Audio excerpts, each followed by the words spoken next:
My name is Art Blevins, and I'm a sculptor. We're going to give you an idea of bronze sculpting. I'm actually a native-born Dallas, Texas boy. Somehow I found my way up into Oklahoma, went to school up there. Actually, I played football at Oklahoma University, and I got beat up so bad that I didn't last but 2 years. I actually drew and piddled with art when I was a kid, but it was, a long time afterwards when I decided I wanted to sculpt. I used to take pieces of Mrs. Bear's bread while it was fresh, and you know how soft and gummy it is, and I'd make something. I started off actually sculpting with pieces of wood with the pocket knife, and then I graduated to 6 and 7 and 8 feet cigar store Indians that I used a chainsaw and chisels. And then one day an old boy asked me if I could do a figure for him. And I said, what kind do you want? He said, well, a muzzle loader. Because at the time, Granbury had some active muzzle loader groups. So I carved this thing out of wood, took it to the foundry, and the foundry said, why don't you try to use something that's faster, like some kind of clay? So I said, well, I'll give it a try. So I did. So now for about 30 years I've been sculpting. I did a little painting, but I never could get away from the sculpture, and I kept getting better and better. Took a lot of classes from professionals in Scottsdale, Arizona, and Loveland, Colorado. And so as a result, I decided that I wanted to do portraiture sculpture. And everybody in Granbury used to run from me because when they saw me come in, they knew I was going to ask them to model for me. So I began just with life-size pieces of sculpture, like this one. This is water-based clay, wonderful medium. It is very forgiving. So as a result, I made, 200 or 300 sculptures. And I made some larger pieces, and I made some figures. And then I met my wife, Ginny. She came to me as a student. I guess I taught her for about 6 months, and she was so good, I thought, man, I got to have this girl as an apprentice. So she became my apprentice. Well, now we've been married. It'll be 5 years at the end of this year. She is a full-fledged member of the Blevins studio, and we're both sculptors. We've done, probably 25 or 30 pieces. We've done 3 large sculptures together, 6-footers and more. I think it's time that we talk to you about how do you sculpt and how do you get it bronze. Let's say that we're going to do a portrait, a bust is what we call it. You just get a glob of clay, you get an armature, you put the clay on the armature, and pretty soon you start moving that clay around, and you get something like this after you've worked at it for probably about 10 hours. That water-based clay is so malleable that you can make it look like almost anybody if you've done correct measurements. And that's what I do. I take measurements if I have the person. I take measurements and I take a lot of photographs. And then while they're imprinted upon my little beady brain, I run home and I start sculpting this stuff. And I put the clay and I build it up and I build it up and I start putting all the features on. And then after I get it to this point, which is the water-based clay almost finished, they'll approve it. And then I will go to the foundry and we make a mold of this. And a bust and some other things, you can get a 2-part mold. It's a rubber type mold. Once that mold has been made and pulled apart, the foundry will cover the interior of the mold, which is a negative of the piece. And it'll be a wax imprint, just like this one. And that wax will have to be worked by me and or the foundry. From that point on, the foundry does most of the hard work. They get this wax into a ceramic state, and then later on, after it's dry, they'll burn that wax out of the ceramic, and that's called the lost wax method, because all the wax is gone.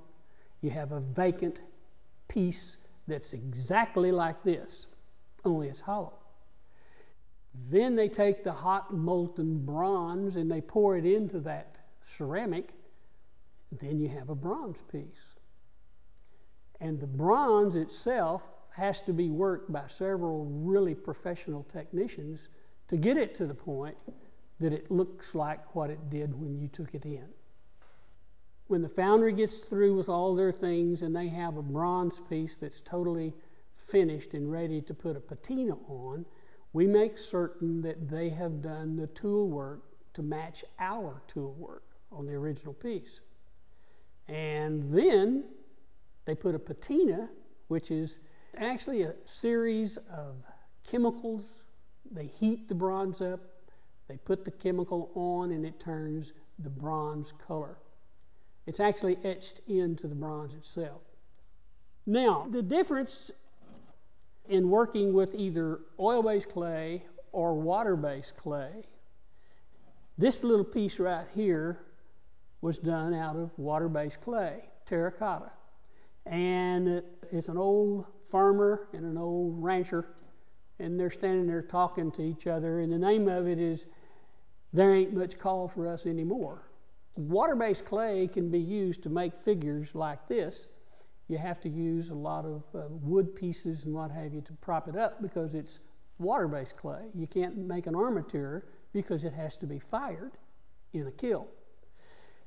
So after you get it exactly the way you want it, and you let it dry for several weeks, then you put it in the kiln, you fire it, and this is what you get. That color of clay that that man's bust right there is made of, after it's fired, it comes out snow white with this particular type of clay. There's different clays. Here's a clay that's a little bit different, and it looks more like pink. There's some that's even darker that looks really terracotta color. Nonetheless, this is now fired and ready to put in the patina form.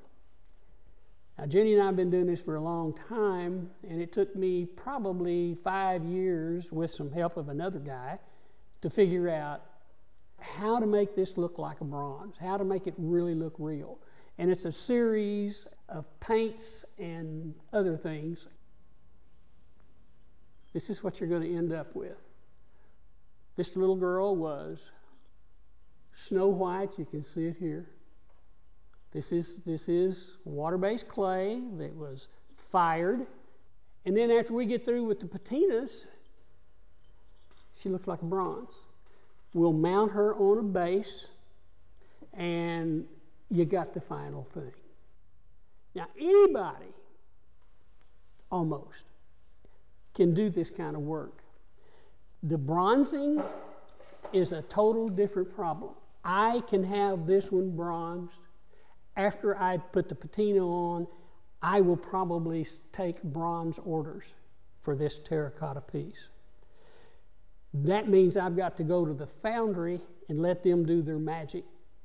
So all this will probably take about, I don't know, half a dozen molds. They will make a wax of each one of the mold pieces. As you can see, it's labor intensive. So while it's a lot of fun working with these guys, it gets to be a little bit expensive. So if you're going to bronze something, you might want to have a little extra money. Depending on the size, you might have to have a lot of extra money. The main reason why we do terracotta is we love working with it, and even if we don't bronze it, we've got a piece of sculpture. I used to cast, that is, have bronzed everything that I did. But what I found out is that I didn't have deep enough pockets to have everything bronzed. So I learned that if I do it out of terracotta, I can take orders from the terracotta. Now, Jenny and I both teach. She teaches drawing and painting, and I teach sculpture. I've been teaching sculpture for 15, 20 years. Almost anybody can learn to sculpt. It's just a matter of taking the time, getting a good instructor. You know, everybody finds something that they love. It doesn't make any difference what it is. I found sculpture. Everything that I do, and Ginny's the same way, everything she does has a story behind it. It has a deep meaning to us. I don't know how many artists are very emotional, but I am. I get real. When I get 3/4 through a bust and the guy comes to life, or the gal, it does something inside of me.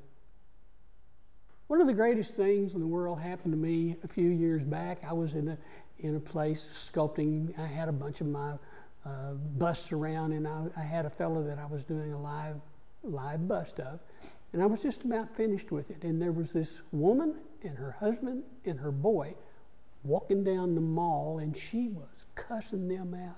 She was so mad at them, she was using sailor terms. It really some words that I hadn't used in a while. And as she got closer, she just got louder and nastier, and people were giving them a wide berth. She got right over here just to the left of us, and I'm sculpting this guy, and she stopped. And of course, I was looking at her, you know, out of the corner of my eye, and she looked at what I was sculpting. She looked at my model. She looked back, looked at me, looked at the model, and she smiled. And I thought, you know, God, if my work has an impact on people, then I'm doing the right thing. Hi, I'm Ginny. I'm going to just show you the kind of beginning of how we start a sculpture. Anytime we're starting, this is the armature that Art was talking about for a portrait. Anytime we start a piece, the main part of this is to get the clay on smoothly so that there's no air bubbles in it, which means you get to slap a lot, which is great. Takes a lot of frustration out. And you just want to make sure that the clay goes on without a lot of bubbles and stuff in it. We use a wire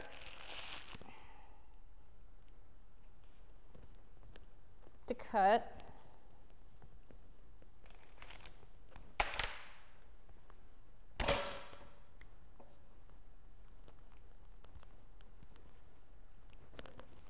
And over the years, I've found that it's a lot easier to use the side of your hand when you're moving clay so that you don't get a lot of divots and kind of funny textures in the clay while you're working it.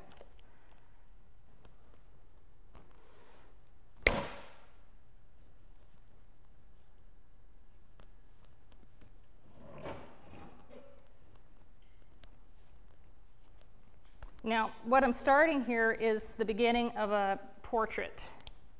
And this is how they all start.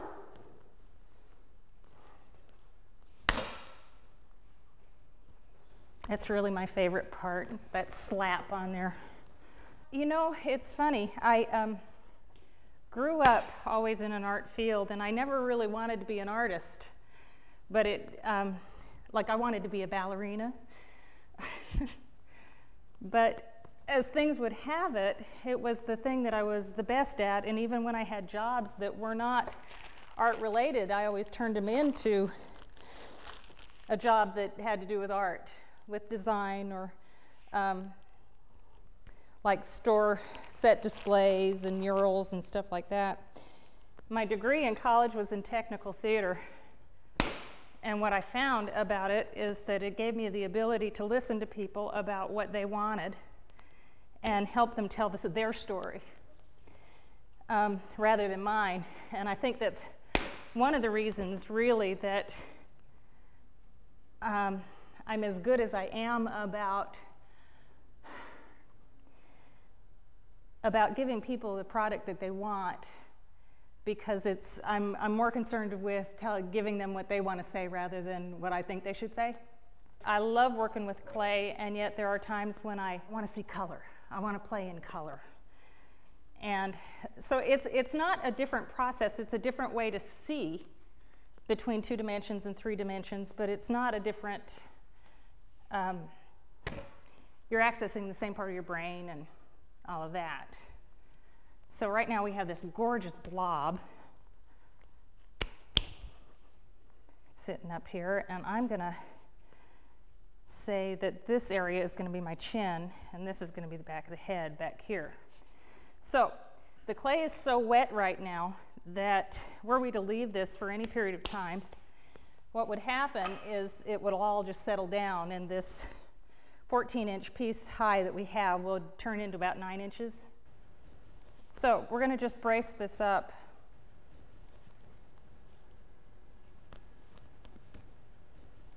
The way that I feel about art has changed over the years as I've gotten older.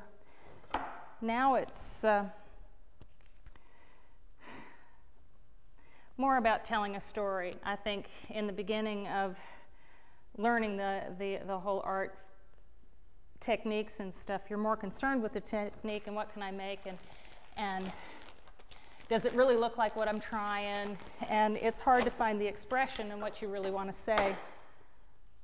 During the technical part of this, the bulking up and stuff, of course, what all of this is just the work that has to be done in order to get to that magic moment.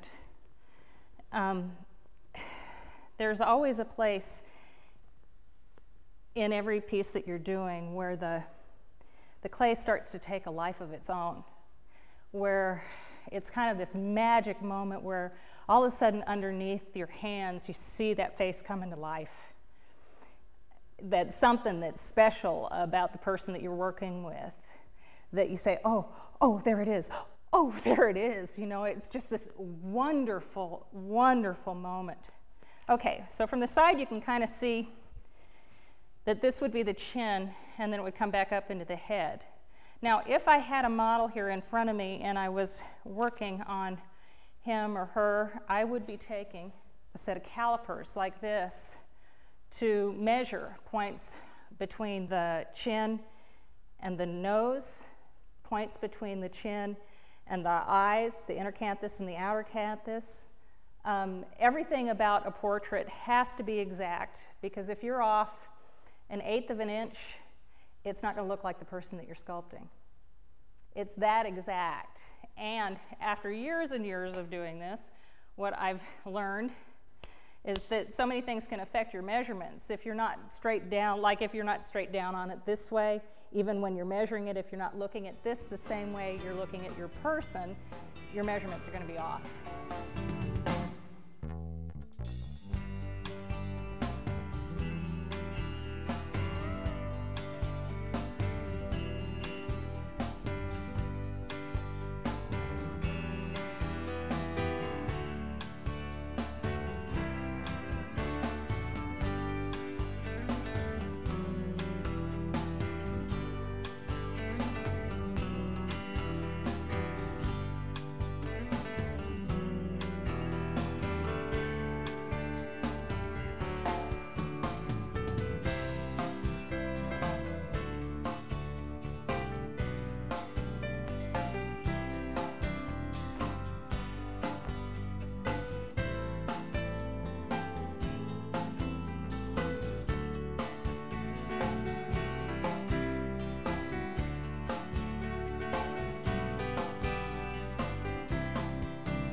Some of you may be wondering what can be sculpted. And I can tell you that if you can think of it, it can be sculpted. If it's a horse or a family member or, I don't know, great aunt, even if they're deceased at this point, sculpture can still be done from photographs. Right now I'm going to start building in the ears. And everybody's ear is different. When I started sculpting, I thought I knew what people looked like, but I didn't. And it wasn't until I really went through some serious classes that I began to understand that everybody's ears are different. Everybody's nose is shaped different. Everybody's everything is shaped different. You're never going to find two people that God made exactly the same. Even identical twins are not exactly the same. So here we're getting an older man.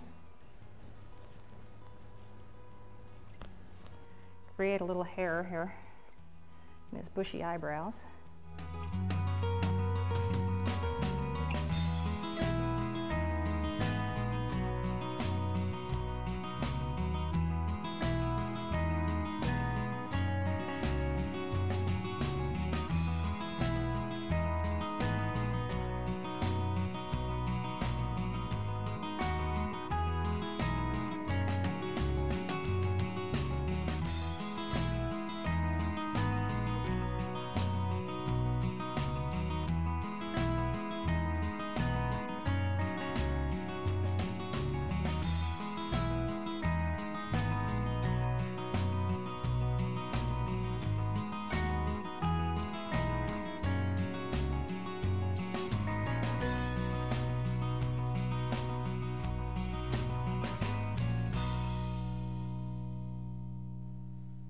See, it's that magic moment. It's just so much fun.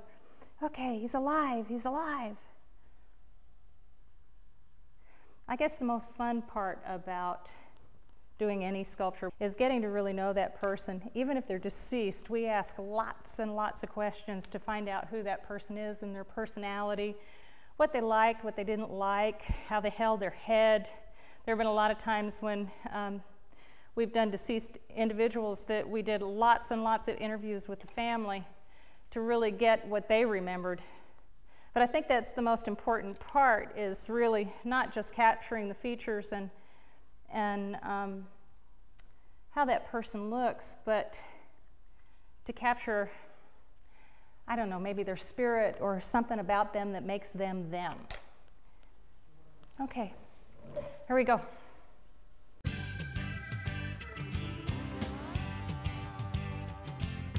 I think we've about come to the end. I want to thank you all for watching. Maybe now you'll see that it may be difficult, but it's also easy if you like what you're doing, no matter what it is. Next time you go out and you see some guy or a gal sculpting, go talk to them. Make them feel good, because they probably like what they're doing.